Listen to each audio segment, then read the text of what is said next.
We begin the news in Nigeria, where members of the Senior Staff Association of Nigerian Universities, SANU, and the Non-Academic Staff Union, NASU, on Sunday ended their 7-day warning strike.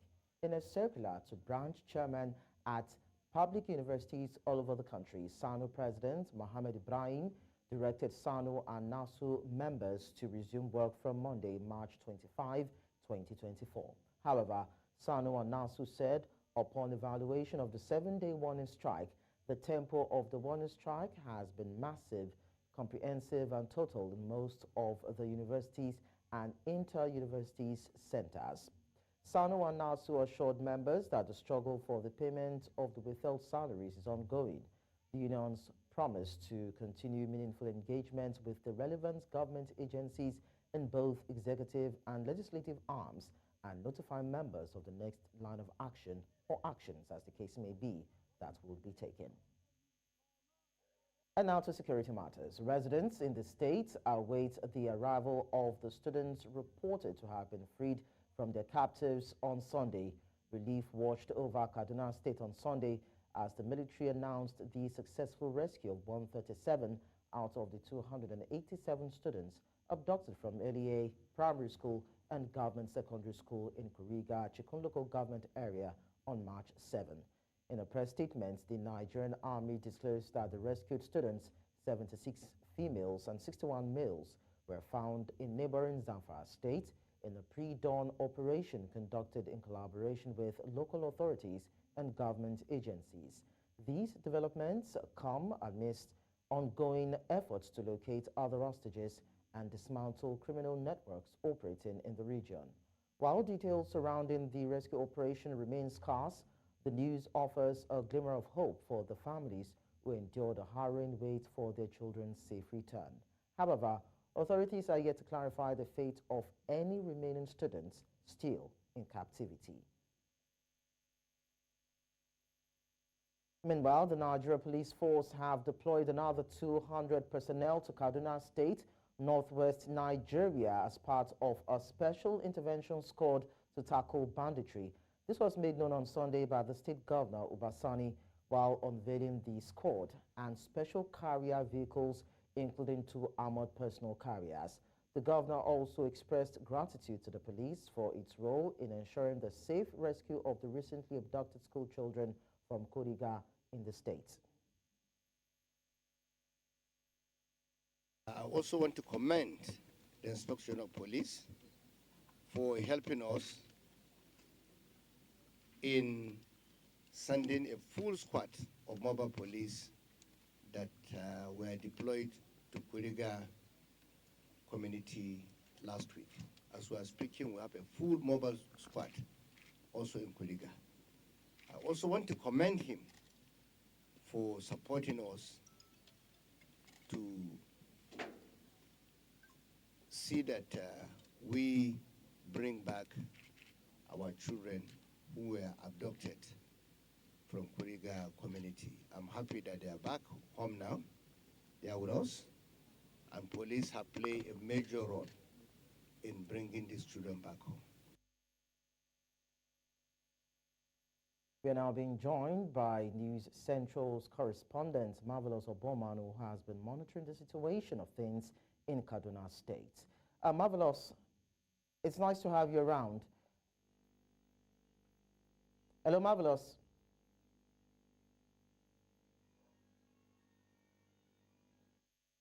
Marvelous, can you hear me? All right, we'll try to see as much as possible how we can have a feedback from Marvelous so that he can give us the latest as regards the children that were released, about 137 out of 287 that were actually released. Of course, their release was secured by the Nigerian Army, and we'll try to get details from Marvelous during the course of the news, hopefully. But then we tell you that the Police Service Commission has questioned the competence of the Commissioners of Police in Delta and Imo States following a wave of assault against police officers in the country. The Commission's chairman, Solomon Arase, in a statement on Sunday, signed by the spokesman for the Commission, Ikechukwu Ani, said the killings in some states have been worrisome and called on the Inspector General of Police, Olukayode Egbetokun, to take another look at the capacity of state command leaderships in the country. Arase, while condemning the attacks, stressed that the slain officers were also Nigerians who deserve the support, encouragement, and protection of the citizens.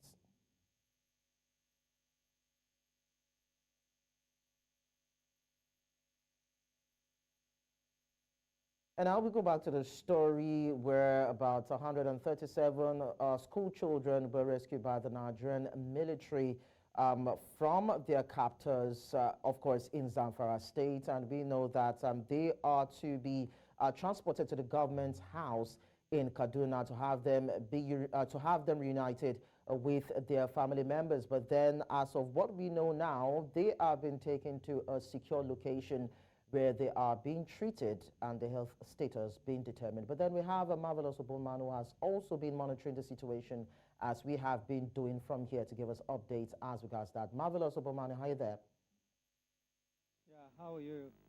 Okay, it's a pleasure having you around. So, Marvelous, quickly, let me just get your reaction about your trip to Kuriga in the Chikun local government area of Kaduna State, where these children were initially kidnapped. What was your experience like, or what were the things that you saw on the ground?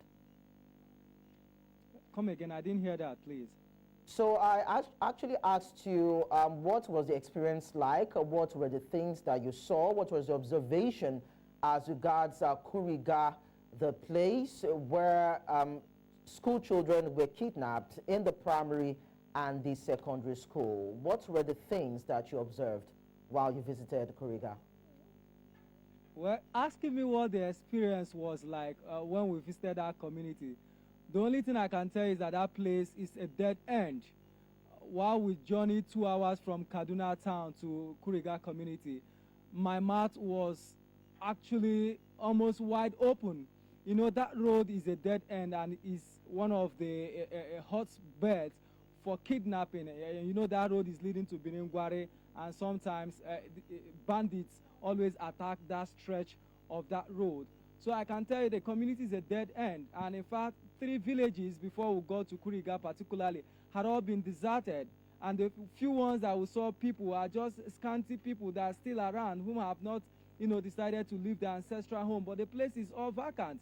In fact, I can tell you that from the Kaduna town to where they call Udama local government area, that was about 45 minutes drive before you get to Kuriga. We counted about 19 security checkpoints. 16 of them were military checkpoints, and then about 3 were police checkpoints. But from 45 kilometers to Kuriga, we didn't see any presence of any security checkpoint of whatever. We didn't even see locals. We didn't even see the army. We didn't see police in that road. And of course, there is bad telecommunication network in that area. So the village is deserted, no security, nothing. In fact, I can tell you, when we arrived that community, about 4 or 5 men that were lying down on a mat close to their hut. Immediately they sighted us, they all ran away. That to show you the aura of fear around that community as school children were abducted. So the place, I can tell you, is a dead end. For you to journey that road, of course, you either go with security operatives, but if you are moving alone, you are all by yourself because the road is really scary. That's quite interesting. We'll get back to that in a bit, but then I'm equally concerned about the health status of the children. Of course, earlier on you talked about the fact that they were meant to be brought to the government house in Kaduna, where they would see the governor and the ministers, the officials, and of course be reunited with their family members, but that did not happen. So tell us, what is the latest as regards these children, wherever they may be right now, and how is their health status? Well, it is a mixed feeling for the parents of these kidnapped school children. Of course, they were all excited hearing the news that these school children have been, you know, released. And of course, a lot of them came to the state government house here in Kaduna waiting to be reunited with their loved ones. But that did not happen because we all waited from morning till around 5 in the evening when we were told that these children will be coming back tomorrow, which is on Monday. And of course, you know that from Kaduna to Zamfara State is a 5 hours drive. So the parties that went to bring these school children were left around 10 a.m. if I'm not mistaken. So it will take them about 10 hours going and coming back. So they said that the parents should go, and then us journalists, we should also go and then come back to the government house tomorrow morning when the children will be finally brought back. But then there is another controversy that is brewing, and that is the actual figure that was rescued. Of course, the military is saying about 137 were rescued, while the state government is still claiming that all the children, 287, were rescued. So we don't know the actual figure, but of course, you know that the governor is the chief security officer of the state. So we are still aligning our thoughts to what he said, and of course, the statement he released earlier this morning. So when the children come back tomorrow morning, we'll count them head by head to understand how many of them were rescued. But I can tell you that Marvelous. Parents, you know, some quickly, of them, a reaction. Yeah, go ahead, please. Okay, yeah, quickly a reaction. Now, the state governor, that is Senator Obasani, commended officers.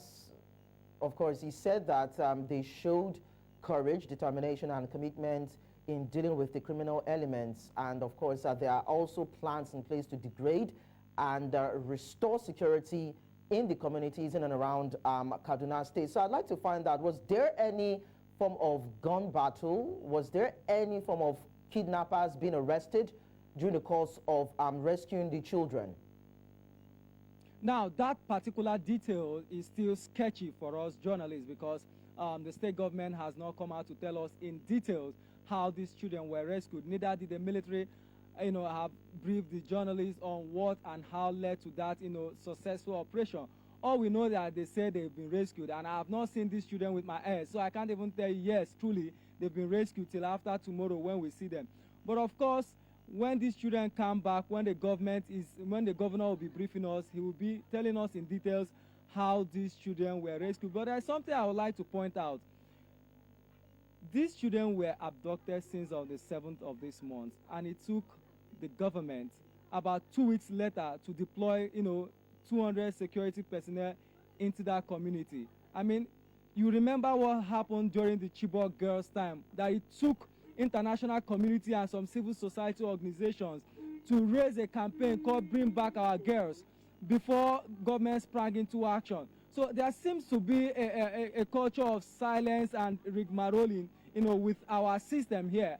So just as I'm telling you, it took 2 weeks after the attack before we saw security presence being deployed to that area. But back to the question you're asking, we don't know what led to that successful operation, but by tomorrow, the government will be giving us update on what actually was the role of the military in that rescue operation.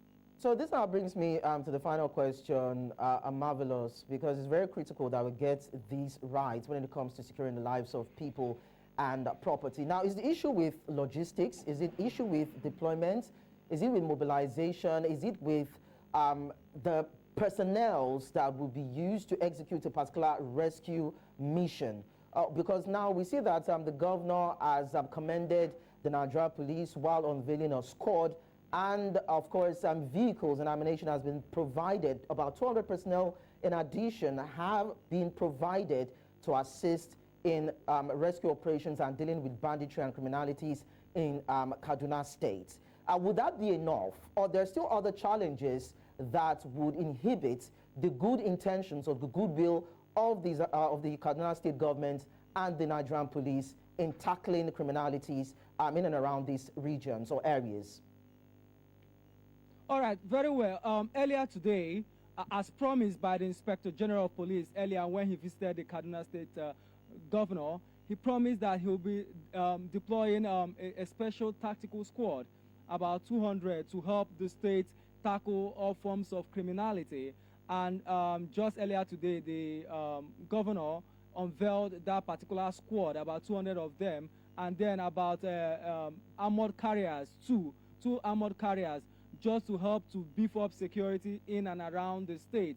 And also, the governor personally requested that he needs more security, that he needs more boots on the ground. So I can say that with that deployment and with the ones they have on ground here in Kaduna State, probably they are deploying those personnel to some of the troubled areas in Kaduna State, like the Chikum local government and Kajuri, where villagers have been abducted recently.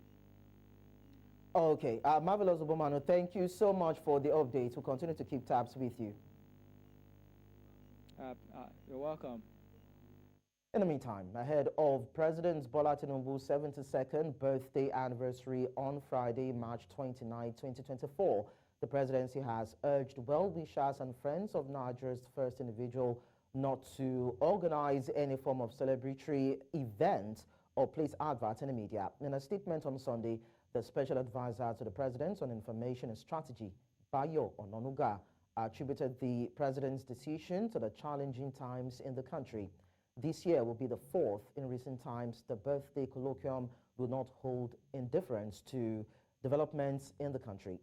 The president had cancelled the 2023 edition of the colloquium just as he put off the 2022 edition when terrorists bombed a Kaduna-Abuja train. The ex-Lagos governor had also cancelled the 2020 edition to empathize with those who lost their lives or were affected by the COVID-19 pandemic.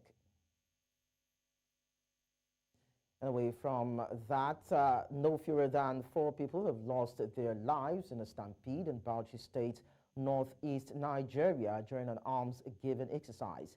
The stampede occurred at the Shafa Holdings Company Limited PLC headquarters along Jos Road on Sunday at about 10 a.m. local time. The State Police Public Relations Officer Ahmed Wakili, who confirmed the incident, said that the situation has been stabilized. However, the company has yet to issue any statement on the matter.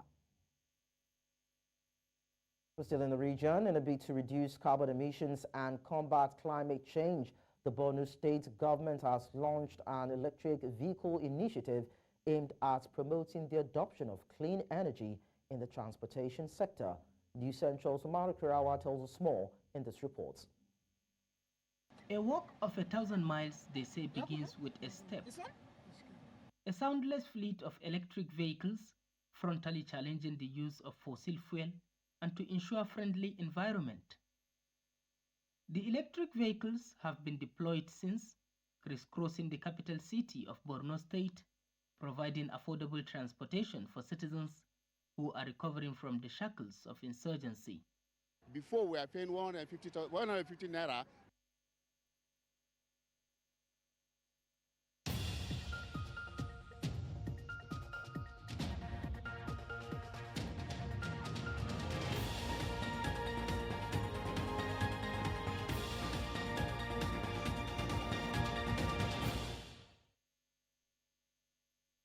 We apologize for the glitch during the course of the news, but then we're back and we're happy about it. In a bid to reduce carbon emissions and combat climate change, the Borno State government has launched an electric vehicle initiative aimed at promoting the adoption of clean energy in the transportation sector. News Central's Omar Kirawa tells us more in this report. A walk of 1,000 miles, they say, begins with a step. A soundless fleet of electric vehicles frontally challenging the use of fossil fuel and to ensure friendly environment. The electric vehicles have been deployed since, crisscrossing the capital city of Borno State, providing affordable transportation for citizens who are recovering from the shackles of insurgency. Before we are paying 150 naira. Now, using this electric vehicle, we are paying 50 naira per drop. And this electric vehicle is comfortable. Today, kuru palliative sunada motor solar dare zoro tala banadana kumaro sarada iwadoi isi lerro septina mare na shajalan suro men kasi fitulu so moto shari bana siri am soda lero sekana na kado bara gomna zoro askrnena huwa soro kurumo wajina moto shari andiro sira. Gaskiya da so samu ne wannan motocin in an fara kaiwa ma mutanen da masak wallahi za mu ji daɗi. Kai mu a yanzu dai kam kafin motan ya kai ma mu mun gode a gwamna. I met with Bukar Modu, one of the supervisors of the electric vehicles in Maiduguri, who gave me more information about the initiative. It's such a beautiful car that I intend to take a ride, but unfortunately I do not know how to drive electric vehicle yet. But then I will learn since it is here in Borno, and of course the people are massively happy with the deployment of this electric vehicle. Inda a ce ba motar nan gaskiya kamun ka ga mai yawo a azumin nan zai wuya, amma alhamdulillah yanzu kaman ba azumi kowa yana yawo kuma in ka bada naira 50 komin nisan drop za a sauke ka. Idan ba wuta za a tayar a yi caji, so duk zaman da suke motoci suke yana suna caji ne, in suka yi caji za su je su yi aiki, ran da ba su yi aiki ba za ga garin ma akwai problem na fasinja, amma idan motocin suna aiki za ga garin is quite abin nan, ko ina mobility na yawo a cikin gari ta ko ina da ko ina. Gaskiya an samu ci gaba sosai a nan. The vehicle is said to be part of commitment to transforming Borno State into a thriving urban hub. The governor has done everything possible. We have enough vehicle to cover the basic needs of our people. I want you to maintain this very important lead and ensure that you bring down the cost of transportation. The cardinal objective of establishing the mass transit program is to reduce the hardship of the community. Now, when the use of electric vehicles becomes very popular and common, the big question is who will consume the petrol produced by Nigeria, which is the mainstay of the country's economy. This initiative has brought a remarkable transition in the transportation industry, creating new employment opportunities for mechanics, electricians, and charging station operators. While combating climate change remains a global challenge, no effort is said to be little in such quest for reduced carbon emissions and sustainable environment. In Maiduguri, for News Central, Umaru Kirawa. From writing a new constitution to tasking citizens and Nigeria's political class to imbibe the spirit of patriotism, these, among several others, were recommendations profiled at an annual lecture and book launch in Nigeria's capital, Abuja. The lecture, with the theme Reclaiming Nigeria's Future, Strategic Frameworks for Advancing Transformative Change, reviewed the current economic and political situation in the country, proffering far-reaching recommendations to government to initiate widespread reforms and change. Amadin Uyi tells us more. Over 200 million in population, including vast deposits of petroleum and solid minerals. Many agree that Nigeria is greatly blessed. Nigeria has so much talent, so much resources, so much potential. There is no excuse for the challenges we are facing now. Despite these, Nigeria continues to suffer from economic challenges, unable to harness both human and material resources in abundance. With this in mind, citizens from all walks of life converged on Abuja for the annual Professor Benedicta Egbo Lecture Series and book launch, aiming to x-ray current situation in the country and proffer far-reaching recommendations needed to catalyze change. It's an opportunity to discuss, it's an opportunity to share strategic ideas of how to transform the country in ways that will help us to achieve the Nigeria of our dreams. After several key presentations aligning with the theme of the lecture, Reclaiming Nigeria's Future, Strategic Frameworks for Advancing Transformative Change, several in attendance proffered far-reaching recommendations for government to adopt. What we need the president to do is to come up with a presidential fiat by ensuring he writes the National Assembly on the need to reconstruct the constitution based on existing proposals in view of the confab report of the previous administration, in view of the need policy and SDG goals and proper documents. Even 1963 constitution needs to be mashed together. We need more people. We need Nigerians to develop the habit of patriotism. They don't know that Nigeria is our country. We have no other country than Nigeria. And no matter what happens, wherever we go in life, we must come back home. They say all citizens must participate in their efforts to bet a new Nigeria. In Abuja for News Central, I am Amadi. As Christians all over the world today mark Palm Sunday to begin the Holy Week that will culminate into Easter Sunday, commemoration of the resurrection of Jesus Christ from the dead after 3 days, the Bishop, Diocese of Asaba Anglican Communion, Church of Nigeria, Right Reverend Kingsley Obu, has called on Nigerians to rekindle their faith in God for a new Nigeria. Bishop Obu, who disclosed this in Asaba, Delta State capital, south of Nigeria, explained that the entry of Christ into the city of Jerusalem was not only a literal fulfillment of prophecy, but a demonstration of the nature of his kingdom. On the Okwama bloodbath, where 16 soldiers were killed, the bishop urged residents of the community and its environs to avail the security agencies with intelligence to bring the culprits to book to enable normalcy return to the community. I want to encourage Christians everywhere not to let the circumstance around us dampen our faith in God. Because what we are suffering today is the sin of men. If men will hearken to the teaching, to the gospel that Jesus came with, there will be a lot of changes around us. So those of us who know the truth shouldn't give up because of the evil. Let's keep pressing on, believing and praying, knowing that one day God will bring about a new Nigeria. This is not our end. It's just part of the process. I want to call on every Deltan to please be security conscious and to expose every ill. The people that did this. Now talking health, Nigerian medical professionals have voiced their dissatisfaction with the deteriorating quality of the medical field, which they say makes it increasingly harder for them to provide basic healthcare services in the face of enormous demand.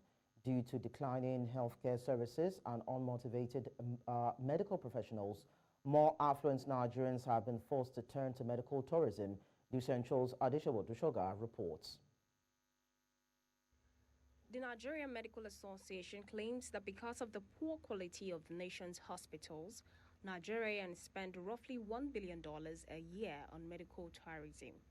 The majority of its people tend to receive quality medical care in foreign facilities, which hurts both the nation's healthcare system and the overall economy.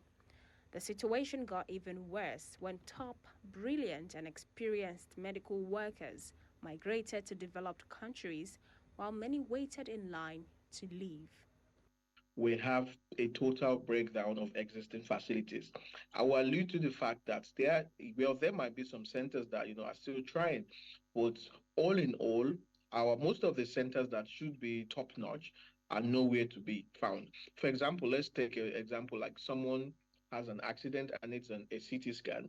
Only few centers, I'm talking about federal centers now, and government centers, only few centers can actually boast that they have a functioning CT and MRI. Now, emphasis on functioning, because a lot of centers might have CT scans and MRI, but they are not functional because of poor maintenance over the years. Medical experts in the country have attributed this to inadequacy of those running the affairs of the country, many of whom are yet to express value for the homegrown medical centers, which have gone years without investment. You have a lot of health sectors clamoring in all across the states, clamoring that they need this to be fixed. In terms of our turnaround maintenance is very poor. In terms of trying to what we call technological innovation and advancement is also declining. And because some of these individuals know that some of the Nigerian, hospital might not have the way without to, attend to whatever that is that they are suffering from, they will prefer to go outside and seek the health, where they know that the government in that particular industry have tried to do what? To invest in the health. Numerous medical professionals who have spoken with New Central TV conveyed how painful it was to see their peers pack their bags and depart the nation with no intention of returning to improve the deteriorating situation of the healthcare system. They are now pleading with the government to boost funding to facilitate the sector's expansion, particularly in light of the nation's escalating pandemics and diseases. In Lagos, for News Central, Adeshawo Dushoga. Meanwhile, Senegal's outgoing president, Macky Sall, on Sunday warned presidential candidates against making premature election victory claims. Sall, after voting with his wife in the central western town of Atik, said it is neither up to a candidate nor to a political camp to proclaim victory or results. Qu'il n'appartient ni à un candidat ni à un camp de proclamer une victoire ou des résultats. Ce soir, les bureaux de vote vont parler. Cela reflètera le choix des Sénégalais. Espérons que ce choix sera le meilleur pour le Sénégal. Et nous l'avons constaté, malgré les conditions spécifiques cette année, la campagne électorale s'est déroulée dans le calme et la sérénité. Et le vote depuis ce matin se passe très bien sur l'ensemble du territoire national.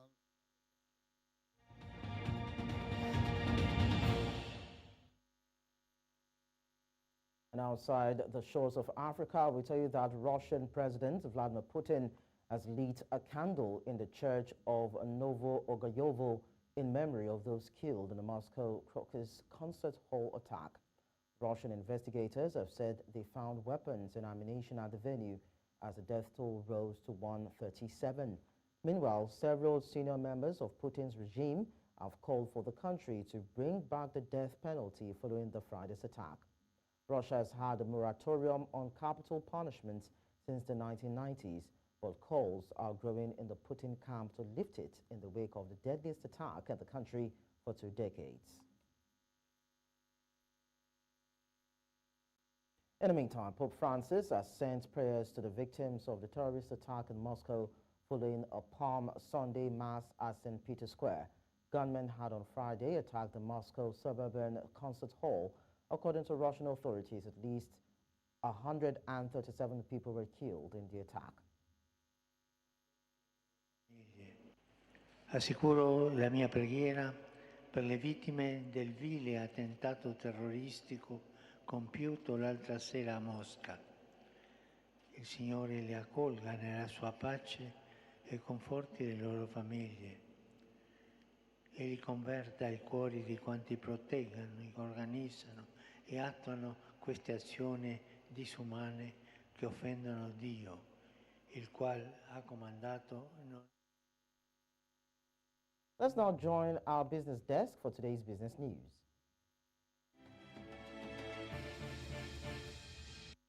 Hello and welcome to Business News. Tea, coffee, avocado and fresh produce farmers in Kenya are staring at losses as the wars in the Middle East and Ukraine continue to disrupt export routes.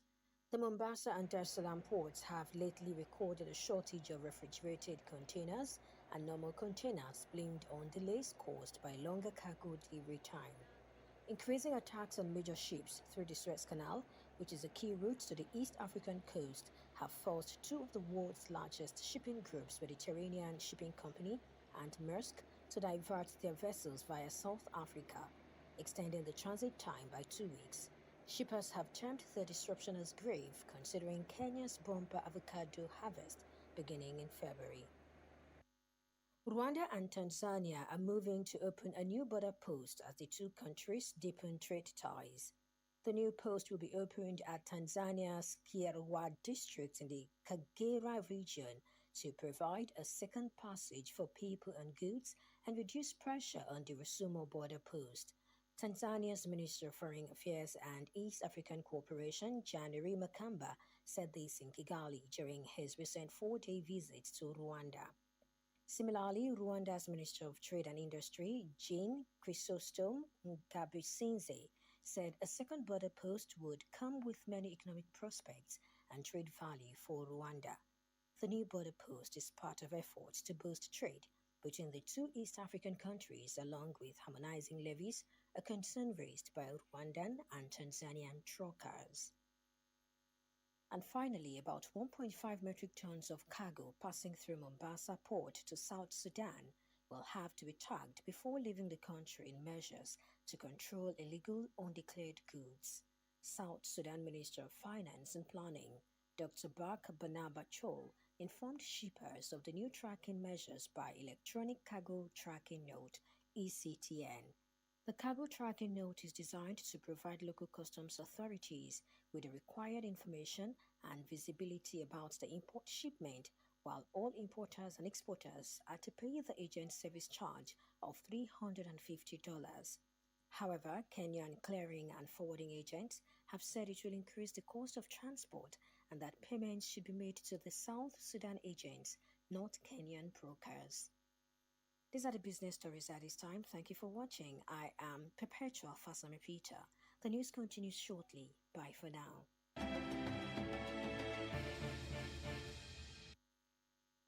We now bring you sports news from our sports desk. The head coach of the Nigeria's senior women's national team, Randy Waldrum, missed the crucial Paris 2024 Olympic qualifiers against South Africa next month. Waldrum, who hails from the University of Pittsburgh, may not be available for the fourth round of the qualifiers due to prior commitments with the collegiate team. The first leg of the final Olympics qualifiers in Abuja is scheduled for April 5th, with the return leg in Pretoria set for April 9th, 2024. However, Waldrum University of Pittsburgh team has a PA Classic match against Lafayette on the 6th of April, just a day after the first leg against South Africa. Furthermore, they are slated to face West Virginia on April 13th, adding to his scheduled conflicts. This clash of commitments casts doubt on Waldrum's ability to lead the 9-time African champions against the reigning African champions Bayana.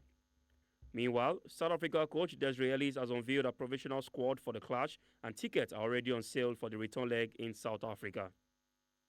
The 2027 African Games will be hosted by Egypt in North Africa. This will be the 14th edition of the Games that embrace the entire African countries. The development comes after the successful completion of the 13th African Games in Ghana on the 23rd of March 2024 at the University of Ghana Stadium in Accra City. The African Union flag was officially handed over to the Egypt's Minister of Youth and Sports during a colorful ceremony witnessed by over 40,000 people, including the President of Ghana, Nana Addo. Amid wild cheers from the stands, Ghana Sports Minister Mustafa Usif and Ambassador Sesoma Minata Samate passed on the African Union flag to the Minister of Youth and Sports from Egypt. The African Games in Ghana witnessed a record 29 games being played across 9 venues in Ghana's city of Accra, Kumasi, and Cape Coast. And now to the Olympics, where the uniforms for the volunteers of the Paris 2024 Olympic and Paralympic Games were officially unveiled on Saturday, while the organizers also announced that 20% of the approximately 45,000 volunteers hailed from overseas, representing around 150 countries and regions. The uniforms made their appearances at the Volunteer Convention for the Paris Olympics held at the Paris La Défense Arena, which will host swimming and water polo final events during the Olympics and para-swimming competition during the Paralympics. About 20,000 volunteers for both the Olympic and Paralympic Games attended the event, which marked the first offline activity of the Paris Olympic Volunteer Program. The Paris 2024 Organizing Committee revealed they have received over 300,000 volunteer applications. Volunteers will receive a total of 15 items, including clothing, shoes, and bags, which are available for collection at the official distribution point starting from the end of May. On équipe 45 000 volontaires pour Paris 2024, 40 000 qui seront répartis 40 000 sur Paris et 5 000 en région. On a une panoplie avec ce t-shirt emblématique, mais également 8 autres pièces avec, qui vont du coiffant jusqu'au chaussant, des accessoires, pantalons, chaussettes. Voilà, donc ils seront en tout, ça fait à peu près une quinzaine de pièces, le kit des volontaires, et notamment ce t-shirt en 4 exemplaires. And to wrap up sports update, disgraced fast bowler Mohamed Amir announced on Sunday he was coming out of retirement and available for this year's T20 World Cup after Pakistan announced changes to its selection process. Amir's precocious career was halted in 2010 after he, along with the then Pakistan Test captain Salman Butt and fellow pacer Mohammad Asif, were banned for 5 years over a sporting fixing scandal. All 3 were also jailed by the UK court. Amir returned to play for Pakistan in 2016, but announced a shocking retirement in December 2020 after he was not selected due to poor form. The T20 World Cup will be held in the United States and the West Indies in June. And that wraps it up on Sports Update and Favor Itwa. And that's all at this hour. But before we go, we take a look at some of our major stories. Nigeria's varsity senior workers' unions have ended their warning strike and directed members to resume. All eyes on Kaduna as residents await arrival of students rescued from kidnappers. Finally, we told you that vote count has begun in Senegal's wide-open presidential poll. Don't forget to send your eyewitness report to the WhatsApp number and email on your screen. You can follow us on social media. We are at News Central TV. You can also watch News Central live on DSTV, channel 422, Star Times, channel 274, Avo TV, and YouTube. Many thanks for watching. I am Lekon Onobanjo.